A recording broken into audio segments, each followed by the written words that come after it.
جئت لكي أدري لأزيل الحيرة من أمري. فهنا علم وهنا نور وهنا منبع كل الفكر. نهر من فقه يتجلى بعقيدة صدق في صدري. لبيك أتيتك في لهف لسؤالك يا أهل الذكر. لسؤالك يا أهل الذكر. لسؤالي جئت لكي أدري بسم الله الرحمن الرحيم. الحمد لله رب العالمين والصلاة والسلام على أشرف الأنبياء والمرسلين والصلاة والسلام على أشرف الأنبياء خير البشر وخير النبیین سیدنا محمد و علی آله و اصحابه اجمعین. با یاد و نام الله متعال برنامه امروز را آغاز میکنیم. عرض سلام و خسته نباشید داریم خدمت یکایک شما بینندگان عزیز. امیدوارم در هر کجا که هستید همیشه شاد و خوش و خرم باشین. در خدمت شما هستیم با برنامه پرسش و پاسخ که در این قسمت نیست در خدمت کارشناس محترم برنامه جناب مولانا عبدالقدوس دهقان هستیم. خدمت ایشان نیز عرض سلام و خسته نباشید. بنده خدمت جناب عالی و تمامی بینندگان عزیز و ارجمند عرض ادب و سلام دارم. السلام علیکم و رحمت الله و برکاته. علیکم السلام و رحمت الله و برکاته. طبق روال معمول برنامه رو با سوالهایی که از طریق SMS فرستادین آغاز میکنیم و انشالله بعد مدتی هم دوباره شماره تماس زیرنویس خواهد شد و لطف کنید که مثل همیشه سوالاتون رو مختصر داشته باشین و از طریق تلفن به صحبتتون ادامه باشین. منتظر نباشین صدا از گیرنده بشنوید چون که صدا دیرتر میاد. جناب مولانا بیننده پرسیدن که زنی که فرزندش 6 ماه داشته باشد آیا روزه بگیرد یا نه؟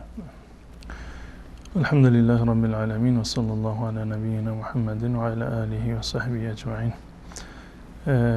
زنی که بچه شیرخواری دارد میگونه ای که این زن اگر روزه بگیرد شیرش کم می شود و شیری برای تغذیه فرزند نداشته باشد و همچنین خانومی که باردار هست و اگر روزه بگیرد به جنینش ضرر و زیانی برسد یا به خودش ضرر و زیانی برسد، هر دوی این موارد جزء بیماری شمرده می شوند و از نظر شرعی عذر حساب می شوند.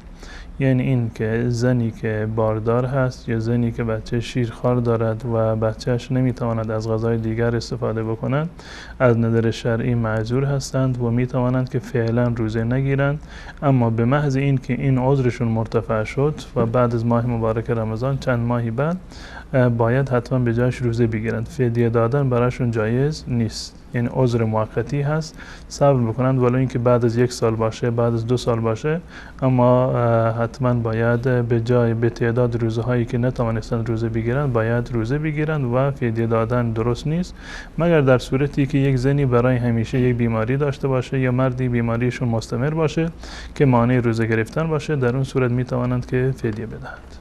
جزاکم الله خیر. بیننده برای پرسیدن که اگر کسی که نماز بلد نیست آیا میتواند روزه بگیرد ثواب دارد یا نه؟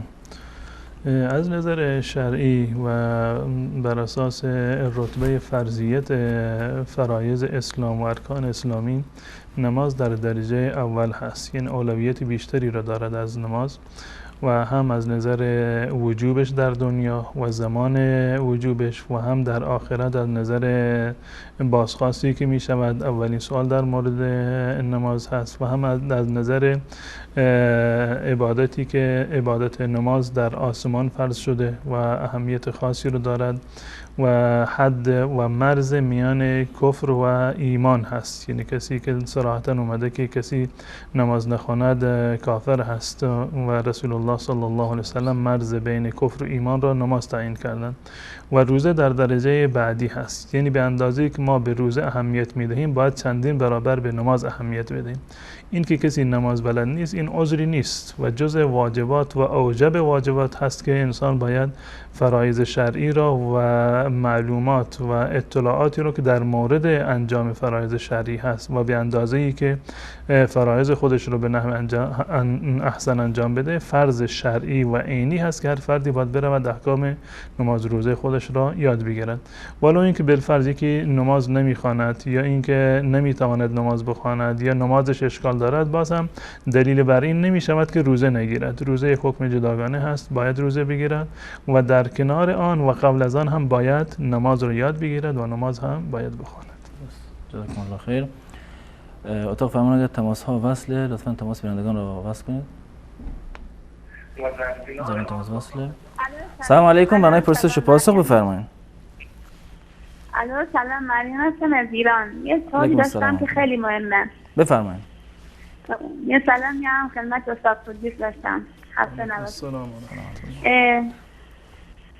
یه دیستی دارم که در هر ماهی که نزدیک عادت ماهانش میشه، خب اول یه لکه‌ای داره، بعد این لکه تا یک روز ادامه داره، بعد از این یک روز درست پاکه، بعد تا درست پاک میشه، بعد تا 3 روز دیگه بعد تا 3 روز در پاکی است، بعد از این دوباره لکه داره تا یه روز دیگه، بعد استاد اینجوری تا چند روز ادامه داره، یعنی یه روز پاکه 2 روز لکه داره یا 2 روز پاکه 1 روز لکه داره، بعد تا این که حالت ماهانش کامل میاد.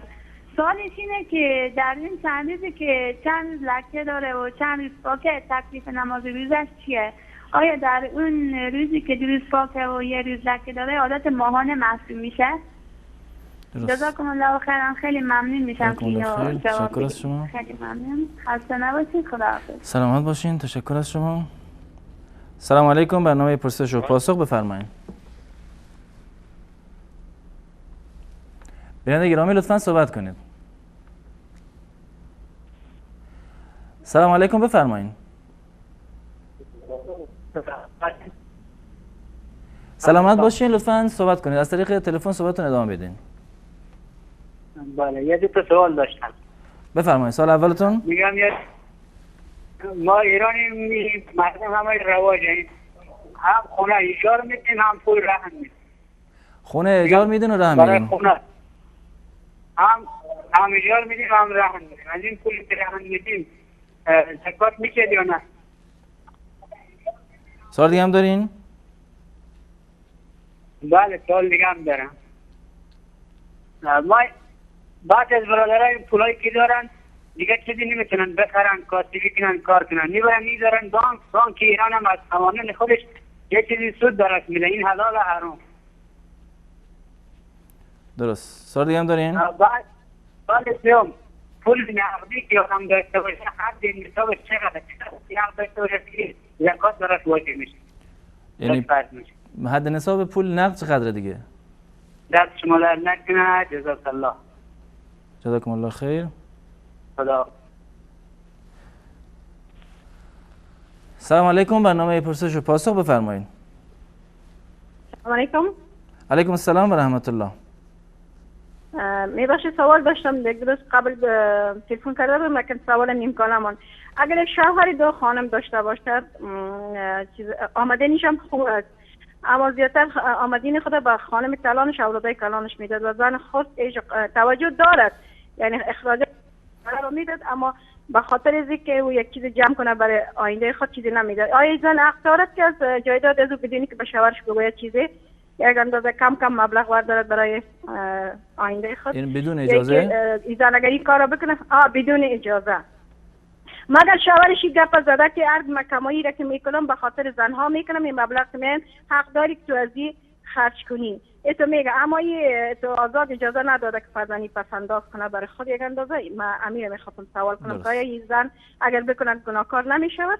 بس سوال من این بود. درست. سوال دیگه دارین؟ جزاکم الله خیر. تشکر از شما.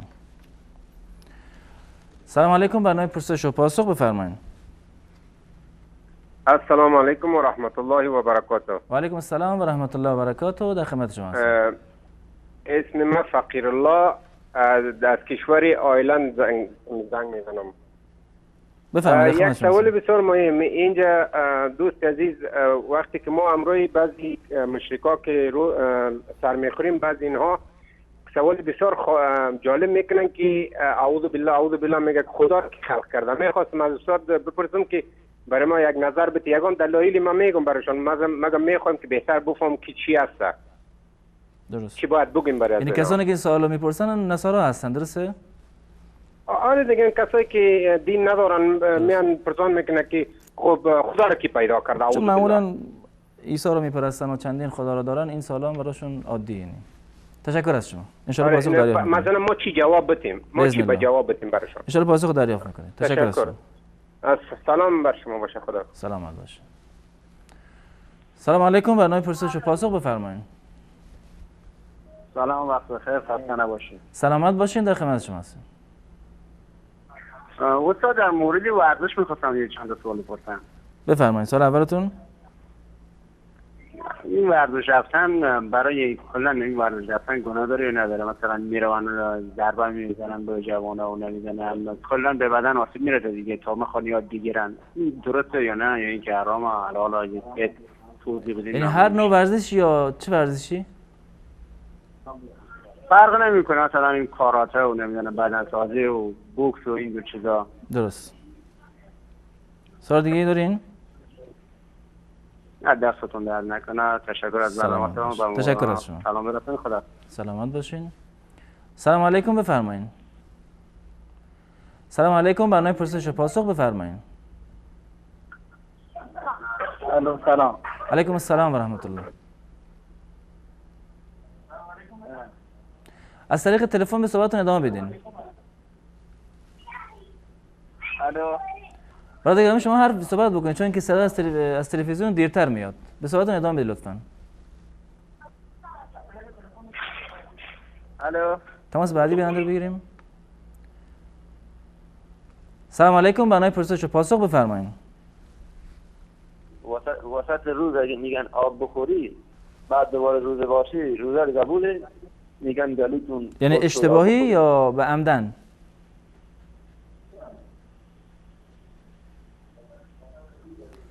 یعنی نفهمی سهوا یا به عمد آب بخوری؟ ان شاء الله پاسخ دریافت می‌کنم. اگه گلوتون خوش شد آب بخورید. دستتون درد نکنه از برنامه‌تون. اینکه شکمم خالی میشه که غذا بخوری. نه، سهوان میگن. سهوا. منم سوالم همینه. نه یعنی سهوا یا به عمدن. تشکر از شما. درست. سلام علیکم. برنامه پرسش و پاسخ بفرمایید. سلام علیکم. علیکم السلام و رحمت الله. یک سوال داشتم از آلمان شما را. در خدمت شما هستم. اینجا ساعت 2:35 صبح میشه. بعد تا 2:35 صبح باید از اون وقت ما نماز بخونیم و سحری کنیم. بعد از اون دیگه اجازه نیست. منتها ساعت 4:10 هوا روشن میشه. من میخواستم پرسان کنم از نظر شرعی از کدام حدیث صحیح در این باره است؟ و دومی اگه یک لطفی بکنید درباره خانمایی که کمک ناشکری میکنن، یک چیزی بگین که چون ما در آلمان هستیم الحمدلله اینجا نماز یا میخونیم، کارم حلال میکنیم، منتها متاسفانه فعلا کار ما بسیار کم است، کار شخصی است. کمک خانم میگه که رزق روزی به دست الله است. اگه میره شما بگین که پیدا کم است. درست. اگه میره کمک استاد روشنی پسند که اینجا دیگه خوارام هستن که این پروبلم لایت متاسفانه با برادرها دارن. درست. بارک الله فیک. زنده باشین. تشکر. سلامت باشین. تشکر از شما. السلام علیکم. خدا نگهدارتون. سلام علیکم. بفرمایید. سلام علیکم. بیننده گرامی شما رو خط هستین، لطفاً صحبت کنید. سلام علیکم. علیکم السلام و رحمت الله. فقط لطف کنید یکم بلندتر صحبت کنید، صداتون خیلی پایینه. میشنوید؟ نه متاسفانه صدا خیلی پایینه. الان خیلی خوبه اگر همینطور ادامه داشته باشه. دو تا سوال داشتم. می‌خواستم اون که همه وقتی صبح مثلا بعد از آفتاب برآمده تا پیشین طهارت کنی آیا میشه تایید کن؟ بعدش هم بعد از عصر تا شب وقتی شام. یعنی بعد آفتاب درآمد تا ظهر چیکار کنن؟ یعنی تایید وضو مثلا خوانده میشه؟ وضو؟ مثلا سنت. بله. تحیت الوضو. بله. بعد از عصرم. سال بعدی؟ بعد از دو مسجد، یک مسجد اینجا هست یک زیاد تراوی را تیز میخونه مثلا سوره مثلا بقره اعوذ بالله من الشیطان الرجیم ثم بکم هم فهم لا یرجعون، یعنی این را یک میخونن و رکوع میکنن و تیز میرون. درست. زیاد 15 دقیقه الی 20 دقیقه خلاص میشه. آیا این نماز صحیح است؟ متمدن. درست. سال واضح است. ان شاء الله پاسخ دریافت میکنیم. تشکر کیون. سلامت باشین. تشکر از شما. سلام علیکم. برنامه پرسش و پاسخ بفرمایید. سلام علیکم. خوبین؟ سلامت باشین. در خدمت شما هستیم. قربان من یه سوال داشتم ببخشید. من بفرمایید. سیادی هم از تهران تماس گرفتم. بفرمایید سوالتون. قربان من دیروز یکی از دوستای خودم علی تشیع روی پروفایلش گذاشتم ما امت حسنیم. بعدش من بهشون گفتم که ما امت حسن نیستیم، ما امت محمد مصطفی صلی الله علیه و سلم. این چی جوابشه؟ بعد دیگه سوال دیگه داشتم، بعد اون در جواب من یه حدیثی رو، حدیث ثقلین چیزی به این آورد که اینو برو بخون چون حضرت محمد صلی الله علیه و سلم اینو خودش وصیت کرده. که کتاب الله و اطاعت یعنی؟ نمیدونم چون گفت تبرسی ابن موسی چیزش دیگه، حدیث این روایت شده دیگه. بعد منم در جوابشون گفتم ببخشید شما چرا نماز ظهر عصر رو با حس میخونین؟ بعد گفت که اینجوری اونجوری سر مثال آورد و بعد گفتم شما چرا نماز عشا رو، نماز مثلا عشا رو با مغرب میخونین؟ نیست مثلا سوالا کردم میشه اینم درست بهم روشن کنین، خیلی لطف کنین ان شاء الله. تشکر از شما. قربان دیگه. سلام علیکم. برنامه پرسش و پاسخ بفرمایید. سلام علیکم بفرمایید. سلام علیکم. برنامه پرسش و پاسخ بفرمایید. سلام خسته نباشید. سلامت باشین. در خدمت شما هستم. ببخشید سوال داشتم، می‌خواستم برم آزمایش بگیرم، می‌خواستم روزه رو باطل می‌کنه یا نه؟ آزمایش گرفتن. بله روزه داشته که بیاد. سوال دیگه هم دارین؟ یک سوال دیگه هم داشتم، می‌خواستم یک از این کاغذها که افتار می‌کنم روز هنوز به زرده می‌خواد. صداتون داره قطع وصل میشه، خوب متوجه نمیشم. سوال دومتون. ببخشید می‌خواستم از روی کاغذها که مثلا افتار چون نامه افطار روز افطار کنم روز کم به زرده، می‌خواستم ببینم مثلا از روی همون افطار کردن درست یا نه بشیم به زردی روز کاملا بی‌رد شما افطار کنن. درست. تشکر از شما. ممنون. سلامت باشین. سلام علیکم. برنامه پرسش و پاسخ بفرمایید. السلام علیکم و رحمت الله و برکاته. علیکم السلام و رحمت الله و برکاته. در خدمت شما هستیم. آیسه ماجدی هستم از تهران. بفرمایید سوالتون. سوال اولم یکی این صداتون داره قطع وصل میشه متاسفانه. الان خوبه؟ الان صحبت بکنیم ببینیم چطوره. درسته الان صدا میاد؟ بله.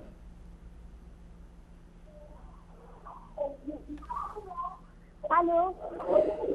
از طریق تلفن به صحبتون ادامه بدین چون که صدا از تلویزیون دیر میاد. صحبت بکنین خواهر گرامی.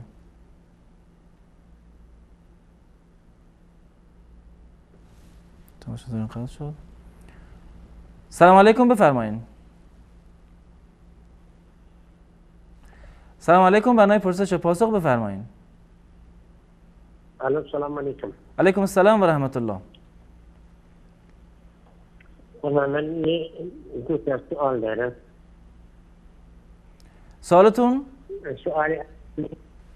سوال اولا من دارم قرآن رو ختم کردم. قرآن میخوانید؟ قرآن رو ختم کردم قبلا. قرآن رو ختم کردین؟ از این قلم دارم. آره. یادم رفته از اون قلم دارم استفاده میکنم. آیا برای من شیء ثواب منفعتی داره یا نه؟ یعنی از قلم برای خوندن قرآن استفاده میکنین؟ یعنی دستگاهی که قرآن میخونه قلمی؟ آره اون قلمی هست که قرآن میخونه، منم دنبال اونم ادامه میدم. انا سؤالي بعدم من بعضی وقتا وسواس میشه، مثلا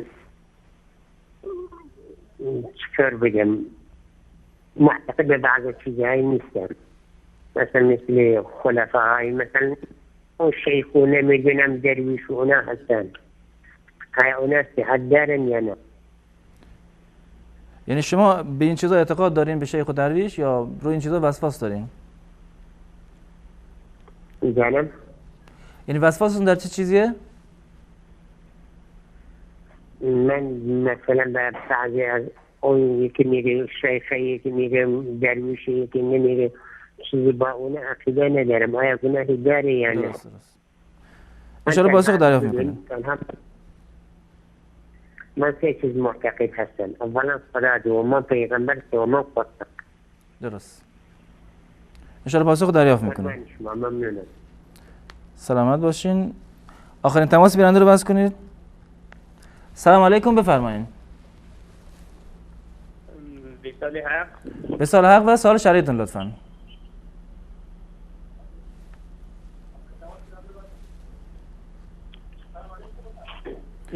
ببخشید گفتم سوال داشتم. بفرمایید سوالتون. گفتم بچهای مالی مسافر افغانستان توی ایران، بعد روزشون هم این روزشون همشن میگه ما مسافر هستیم کار میکنیم توی ایران. یعنی چون میگن کار میکنیم روزشون رو میخورن؟ بله روزشون هم میتونن، نماز هم نمیخونن، یعنی بعد از ماه مبارک رمضان اصلا روزه هم نمیگیرن. نماز رو قصر میخونن یا یعنی شکسته میخونن یا اصلا نمیخونن؟ نه اصلا نمیخونن، چون میگن مسافر هستیم. سوال دیگه هم دارین؟ بله بفرمایید. گفتم نمازی بیتی باشه، خب نمازی چه تراویح. بله اینجا ملایمان داریم، بعد کلا نمازی بیتی نماز تراویح رو در 20 رکعت در نیم ساعت میخونن. درسته، یعنی سریع میخونن. درسته این؟ انشاءالله پاسخ دریافت میکنید. تشکر از شما. بینندگان عزیز، در اینجا با هم یک میانبرنامه کوتاه میبینیم، دوباره باز خواهیم گشت، در خدمت شما خواهیم بود. با ما باشید. راه وصال. اگر خواهان رب ذوالجلالی و یا که در پی راه وصالی، بیا سوی خدا هر کس که هستی، اگر تو سائلی یا بی سؤالی، تو مسکینی به درگاه خداوند، اگر چه صاحب دنیا و مالی، نظر دارد خدا بر قلب انسان، نگیرد دوست هر صاحب جمالی. اگر خواهان رب ذوالجلالی و یا که در پی راه وصالی، بیا سوی خدا هر کس که هستی، اگر تو سائلی یا بی سؤالی. بیا ای تشنه سوی چشمه دین، اگر تو در پی آب زلالی، بده قربانی از بهر خدایت، اگر خواهان ایمان و کمالی. بیا ای تشنه سوی چشمه دین، اگر تو در پی آب زلالی. بده قربانی از بهر خدایت، اگر خواهان ایمان و کمالی.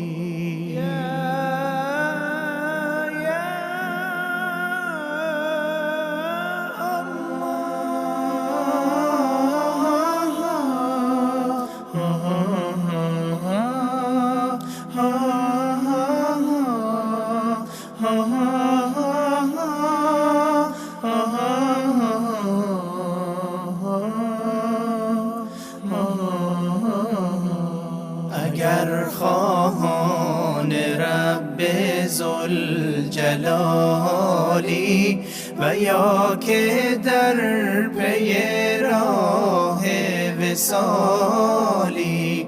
بیا سوی خدا هر کس که هستی، اگر تو سائلی یا بی سؤالی.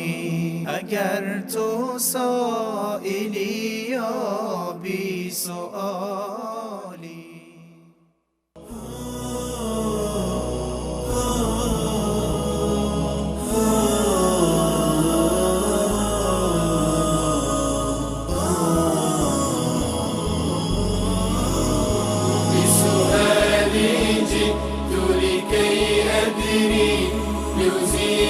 الحيرة من أمري، فهنا علم وهنا نور وهنا منبع كل الفكر.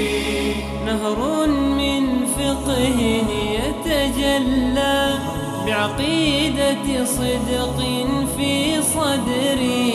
لبيك أتيتك في لهف بسؤالك يا أهل الذكر. بسؤالك يا أهل الذكر. سلامی دوباره دارم خدمت شما بینندگان عزیز. در مورونا بیننده پرسیدن که خاری وقتی که نزدیک عادت ماهیانش می شود، اول یک 2-3 روزی لکه می آید، بعد از آن دوباره پاک می شود، دوباره لکه می آید و تا اینکه عادت ماهیانه شروع می شود. گفتن تکلیف نماز و روزه در این ایام چیه؟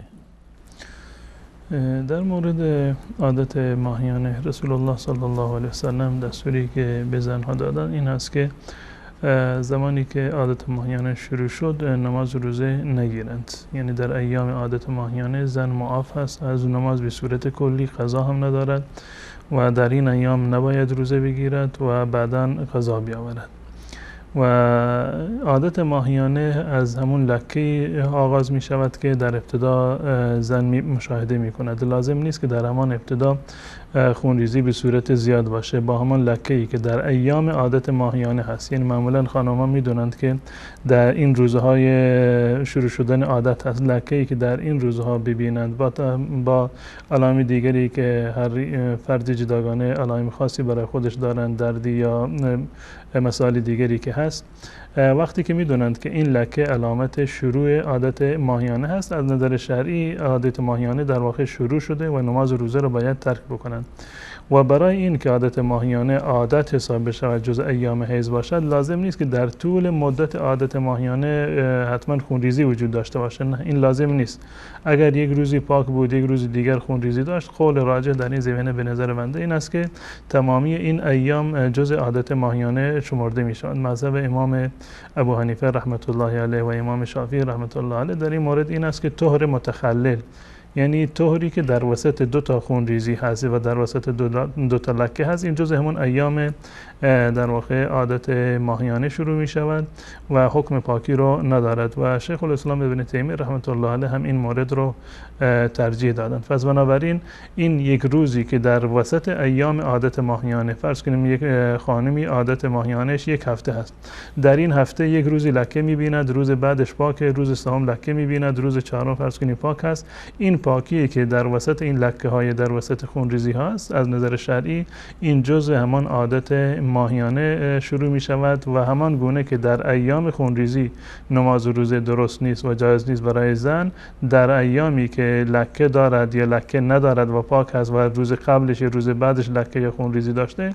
دقیقاً همان حکم عادت ماهیانه را دارد و نماز و روزه در این ایام جایز نیست، مگر در صورتی که این خیلی طولانی باشد، مگر در صورتی که از حد اکثر مدت حیض در مذهب امام شافعی مثلا گفتن اگر که یک کسی لکه ببیند و تا 15 روز هیچی اثری از خونریزی نباشه، یعنی تا 15 روز دیگری در واقع پاک باشه، اینو همون ایام پاکی حساب میکنن. اما اگر کمتر از این باشه در واقع هم جز همون عادت ماهیانه حساب میشه و معمولا این گونه هست و فکر نکنم که شاید به صورت ندرت خانمی پیدا بشه که در تمام ایام به اصطلاح مطمئن باشه که حتما خونریزی داشته باشه و طبیعتا اینجوری هست، یک روزی لکه خونریزی هست، یک روزی دیگه کمتر هست، روزی دیگر به صورت کلی قطع میشود و این ایامی که خونریزی قطع هست در وسط ایام عادت ماهیانه جزء عادت ماهیانه شمرده میشه. جزاکم الله خیر. بیننده برای پرسیدن پولی که برای رهن خانه داده می شود آیا زکات دارد؟ پولی که رهن داده می شود این مانند پولی هست که شما اینو امانت گذاشتید. رهن در واقع یک نوع امانتی هست که شما به صاحب خانه دادید و این از نظر شرعی در ملک شما هست، یعنی مال شما هست، هر وقتی که خواسته باشید میتونید اون رو تحویل بگیرید یا در جای دیگر مصرف بکنید، هر لحظه که خانه رو خالی کردید پول به شما باز میگرده. پس بنابراین ملکیتش از نظر شرعی مال شما هست، نه مال صاحب خونه. صاحب خونه هیچ گونه اختیاری رو در دخل و تصرف در این پول و استفاده از این پول رو در واقع از نظر شرعی ندارد. این پول بنابراین مال خود مستاجر هست و اگر به اندازه نصاب زکات برسد باید حتما زکاتش رو پرداخت بکنن. این اگر قیمتش معادل 85 گرم طلای 24 عیار باشد و یک سال کامل بر آن بگذرد از نظر شرعی خود مستاجر باید زکاتش رو پرداخت بکنن. جزاکم الله خیر. پولی که در بانک میذارن و از سود آن استفاده میکنن آیا این پول حلاله یا نه؟ گذاشتن پول در بانک به این نیت که از سودش استفاده بکنند این همان ربایی هست که از نظر شرعی حرام هست. آیات قرآن و احادیث رسول الله صلی الله علیه و سلم در این زمینه کاملا صراحت دارد. تنها گناهی هست که الله متعال اعلام جنگ کرده با کسی که این گناه رو در واقع انجام بدهد و به هیچ عنوان جایز نیست که انسان پولی رو به این منظور که سودی بر آن بیاید و سودش استفاده بکند پولی رو در بانک بگذارد.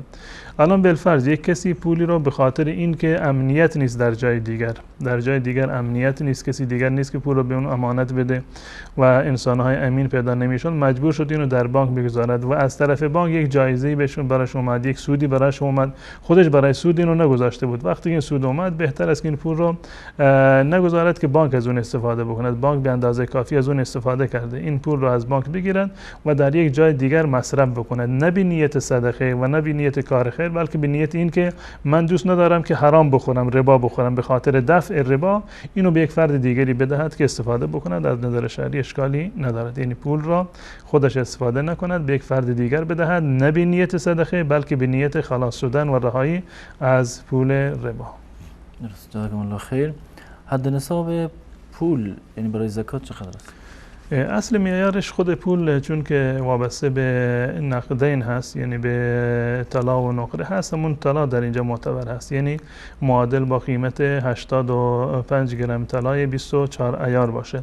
اگر به این اندازه بود در اون صورت زکات بر اون تعلق میگیرد و به شرط دیگر این که یک سال بر آن بگذارد و تقریبا فکر کنم حدود شاید 13 یا 14 میلیون باشه، یعنی قیمت 85 گرم طلای 24 عیار. جزاکم الله خیر. یعنی برای گفتن که شوهری 2 همسر دارد، آیا همسر اول میتواند بدون اجازه شوهر پولهایی را که به عنوان کمک خرجی یا چیز دیگه میدهد پس انداز بکنه؟ از نظر شرعی اون چیزی که عدالت معیار هست و شوهر مکلف است که عدالت رو برقرار بکنه، اولا نفقه هست که به هر نفری نفقهش رو و خرجش رو باید تأمین بکند. منتها هر کسی خرجش و نفقهش به اندازه موقعیت خودش و وضعیت خودش هست. فرض کنیم خانم اول بچه بیشتر دارد و خانم دوم اصلا بچه ندارد، لازم نیست که هر مقداری که برای منزل اولی خرج میکند خرید میکند برای منزل دوم خرج بکند. اون چیزی که از نظر شرعی لازم هست خرجی دادن هست، نفقه در حد متعارف و میانه. اون چیزی که برای یک نفر کافی هست به همسر دومش بدهد، اون مقداری که برای خانم اولش به اضافه بچه‌اش کافی هست بر شوهر لازم هست که اون مقدار رو برای همسر اولش تعیین بکند. یعنی لازم نیست که هر مقدار و مبلغی رو که در منزل اول خرج کرد باید در منزل دوم خرج بکند به عنوان نفقه، بلکه هر کسی به معیار خودش خرجش بیشتر هست چون که بچه بیشتر دارد، مهمان بیشتر میرود، این باید اونجا رو پرداخت بکنند. اما خانم دوم فرض کنیم بچه ندارد یا مهمانی پیشون نمیرود، خرجش به اندازه خرج خودش به اندازه خرج یک نفر هست. این در مورد نفقه هست. و از نظر پوشاک باید به اندازه‌ای که نیاز دارند هر کسی رو و متعارف هست باید تأمین بکند و مسکنی که به اندازه هر دو نفر باشه در حد خودشون. خانم اول که بچه زیاد داره خب قطعا با یک خونه‌ای که یکی دو تا اتاق داشته باشه نمیتونه زندگی بکنه، اما برای خانم دوم شاید این مقدار لازم نباشه. یعنی هر کسی رو نفقه‌اش و مسکنش در حد خودش باشه.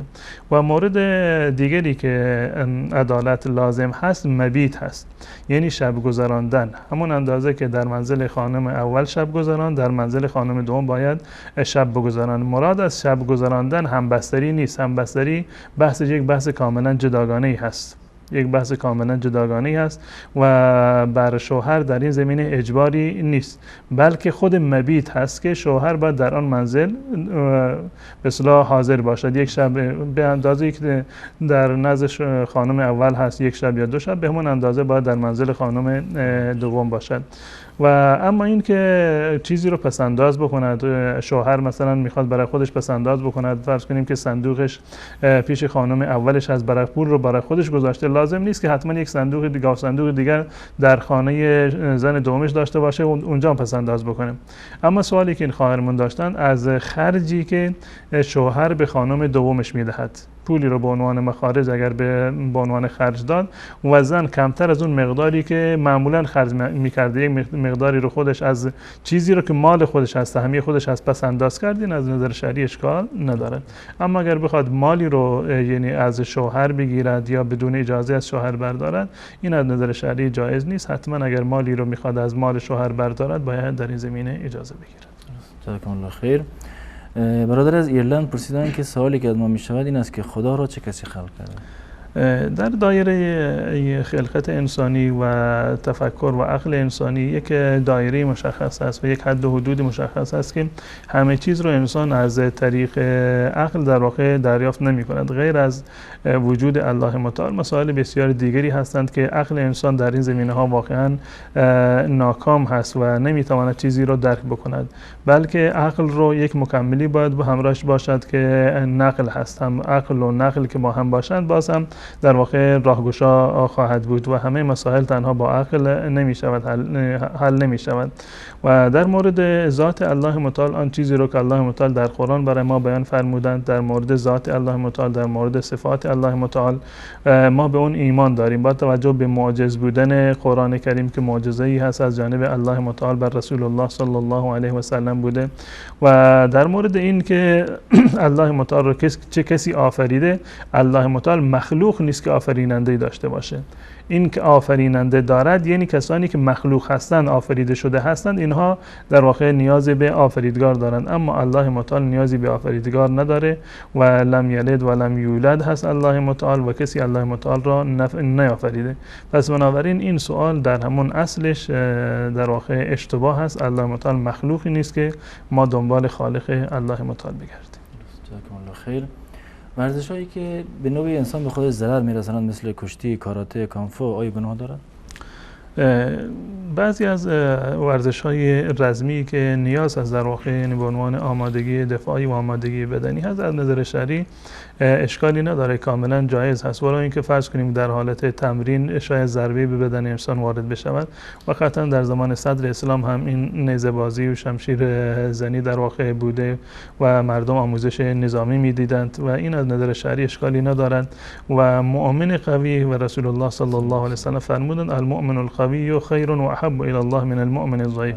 مؤمنی که قوی باشه هم از نظر بنیه بدنی و توانایی‌های بدنی که قطعا میتونه بهتر عبادت بکند، بهتر به درد اسلام و مسلمین بیفتد و هم از نظر ایمانی قوی تر باشد، این نزد الله متعال محبوب تر هست. پس بنابراین فعالیت‌های بدنی و ورزش‌های رزمی از نظر اسلام هیچ گونه در واقع ممانعتی ندارد، بلکه بنابر قواعد کلی در دین اسلام هست رسول الله صلی الله علیه و سلم تشویق هم فرمودند. جزاکم الله خیر. اگر در وسط روز سهواً آب بخوری آیا روزه باطل میشه؟ اگر که به صورت سهوی باشد یا اینکه خطایی صورت بگیرد، در این صورت الله متعال مؤاخذه نمی کند، یعنی نه گناهی مرتکب شده چنین فردی و نه روزش میشکند. سهوا یعنی این که کسی فراموش کرده، از روی فراموشی یادش نبود که روزه بوده، آبی رو خورد، غذایی رو خورد و اتفاق افتاد در زمان رسول الله صلی الله علیه و سلم یک پیرزالی اومد در منزل رسول الله صلی الله علیه و سلم، بهش غذا دادند و بعد از این که غذا رو خورد و سیر شد دوباره گفت یا رسول الله من یادم رفته بود من روزه بودم. رسول الله صلی الله علیه و سلم فرمودند این غذایی بود که الله متعال به تو خورانیده و تو را نوشانیده، پس بنابراین روزه درست هست. و در روایت دیگری هم رسول الله صلی الله علیه و سلم فرمودند که ان الله تجاوز عن امتی الخطأ و النسیان، خطا و نسیان را الله متعال معاف کرده. خطا مانند این که مثلا میخواست که مزمزه بکند در هنگام وضو، آبی مثلا فرو رفت، هدفش خوردن نبوده و بدون قصد فرو رفته، اینو الله متعال مؤاخذه نمیکند. اما اگر کسی دیده و دانسته و عمدن چیزی را خورد، ولو اینکه این به اندازه یک گلو آب باشه یا یک قطره آب باشه، به عنوان به نیت خوردن این رو وقتی که میخورد، این از نظر شرعی شکننده روزه هست و باید یک روز دیگر به جای این روز روزه بگیرند. جناب استاد 11 تا سوال است با 7 دقیقه تا 6 دقیقه وقت. بسیار خوب. بله خیر جواب بدید. بیننده بعدی گفتن که در آلمان هستن، ساعت 2:30 صبح میشود نماز سحری میگه میخوریم، باز تا ساعت 4 تا 14 دقیقه هنوز هوا تاریکه، چیکار؟ یعنی سوالشون این هست که یعنی وقت سحری اینا که مشخص شده خیلی زوده، وقت سحری اینا با توجه به طلوع آفتاب هست، نهایت اولش یعنی اول وقت افطار و غروب آفتاب هست و نهایت وقت خوردن و آشامیدن وقتی هست که مطمئن باشید که آفتاب در بام داده و فجر طلوع کرده. تا اون زمان یعنی این برنامه‌های تقریبی هستند. اگر کسی مطمئن است که هنوز بام نداده، فجر ندمیده، میتواند تا لحظه دمیدن فجر بخورد و بیاشامد. خانم‌ها گفتن زیاد ناشکری میکنن به خاطر درآمد کم. دیگه همه باید یعنی شکرگزار باشند، هم مردان باید شاکر زنها باشند. کاری رو که زنها در منزل انجام میدهند از عهده مرد بر نمیاد و رسول الله صلی الله علیه و سلم توصیه کردند به مردان که لا یفرک مؤمن مؤمنه و هیچ مردی از زنش دلگیر نشود به خاطر یک خطایی که انجام داده یا خصلت نامناسبی که داره. و همچنین زنها هم باید شاکر باشند، یعنی هر چیزی رو که در حد توان مرد هست و زحمت میکشد و کار میکند، هر چیزی رو که در توانش بوده در سر سفره گذاشته، انسان باید شاکر باشه، هم شاکر الله متعال باشید و هم شاکر شوهرانت. جزاکم الله خیر.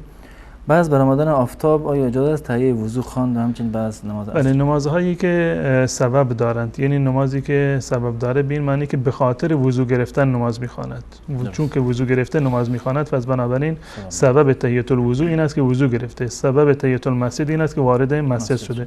نمازهایی که سبب دارد یا نمازهایی که قضا شده در بعد از نماز فجر تا طلوع آفتاب و بعد از عصر تا غروب آفتاب، در این وقتی که ممنوعه هست، این هم میتواند که این نمازها را بخواند. نفل مطلق جایز نیست، این نماز بدون سبب جایز نیست، اما تحیه الوضو و تحیه المسجد یا نماز قضا شده رو خواندنش از نظر شرعی اشکال نداره و درسته. درست. دو نفر از بینندگان عزیز سوالشون این بود، گفتن که مسجدی که نماز میخوانن امام تراویح رو خیلی سریع میخواند، آیا نماز درسته؟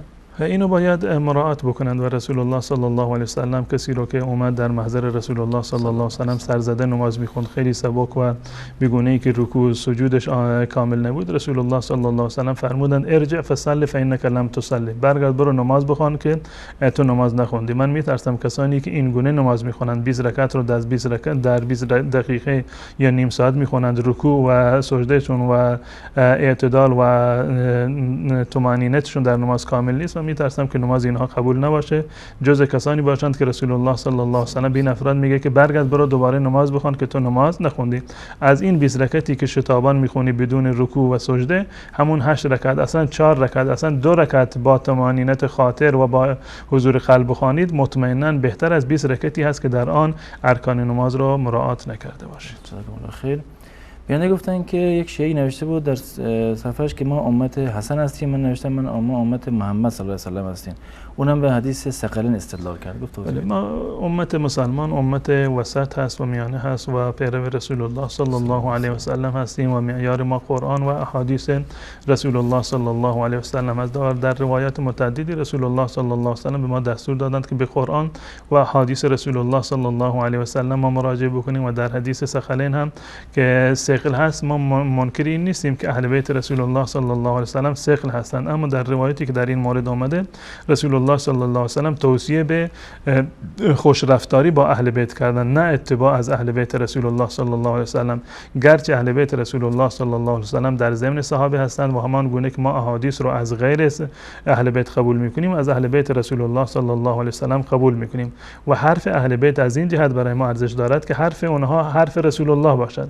اگر همین حرف را صحابی دیگری هم برای ما نقل بکند برای ما کاملا معتبر است. پس بنابراین معیار اصلی قرآن و سنت رسول الله صلی الله علیه و سلم است، نه شخص صحابه و نه شخص اهل بیت رسول الله صلی الله علیه و سلم. جزاکم الله خیر.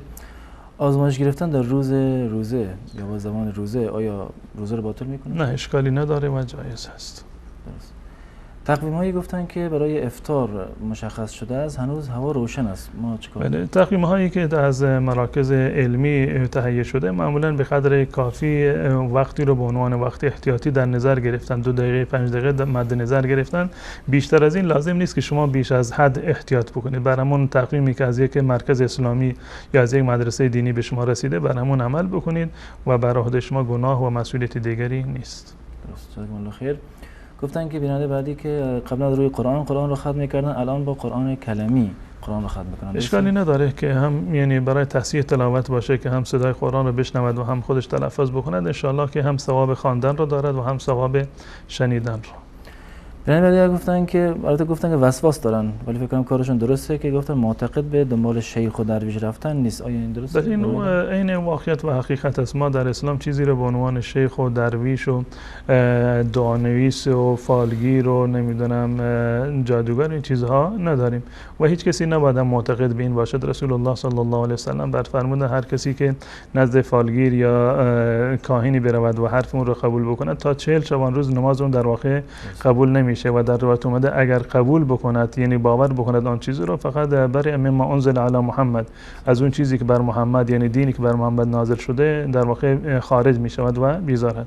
پس بنابراین شیخ و درویش و فالگیری ما در اسلام نداریم و هیچ کسی غیب رو نمیداند و باور کردن حرفهای این افراد شیاد از نظر شرعی گناه و در حد کفر هست.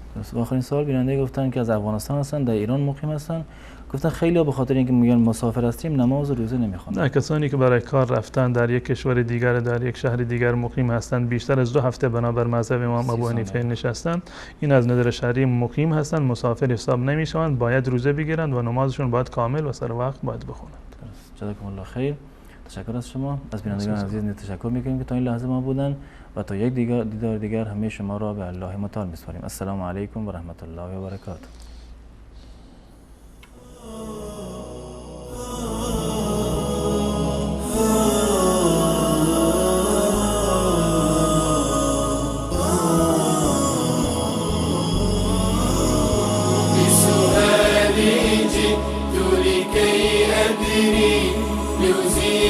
الحيرة من أمري فهنا علم وهنا نور وهنا منبع كل الفكر نهر من فقه يتجلى بعقيدة صدق في صدري. لبيك أتيتك في لهف لسؤالي